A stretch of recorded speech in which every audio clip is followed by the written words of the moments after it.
ভাই রে ভাই, এত পরিমাণে শীত পড়ছে আমাদের দিকে।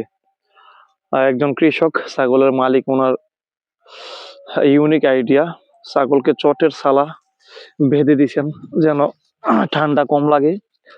প্রচন্ড ঠান্ডা, 3 দিন যাবত রোদ্রের ছিটাফোঁটাও পাইতেছি না আমরা। এত একটা বাজে অবস্থা যাইতেছে আমাদের এদিকে। তো গরু ছাগলের কি অবস্থা হবে? ওইদিকে ওইগুলো আরেকজনের ছাগল, ওইগুলাকে আসলে এরকম করা হয় নাই। এদিকে আরেকটা ছাগল আছে, ওইটারও দেখতেছি চটের সালা একেবারে প্যাকেট করে দেওয়া হয়েছে। আমি আসলে ধন্যবাদ জানাতে হয় ছাগলের মালিককে। এরা তো আসলে অবলা প্রাণী, ওদের জবান নেই।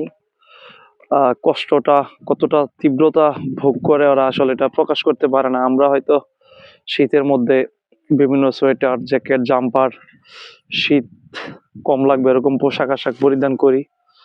তো এগুলোর ক্ষেত্রে আসলে এমনটা হয় না। আমরা অখেয়ালেই অনেক সময় গরু, ছাগল, মহিষ এই সমস্ত প্রাণীদেরকে কষ্ট দিয়ে থাকি। কিরে বেটা, এই এই কালোমানিক, ঠান্ডা লাগে না? এই কালোমানিক, ঠান্ডা লাগে তোর? ঠান্ডা তো লাগবেই। আসলে জমির মধ্যেও ঘাস নেই, তারপরও খাইতেছে এটা সেটা। পুরো অঞ্চলটা আসলে একেবারে কুয়াশায় ঢেকে গেছে। সকাল থেকে খুব প্রচন্ড রকম কুয়াশা ছিল, একেবারে নাজেহাল একটা অবস্থা।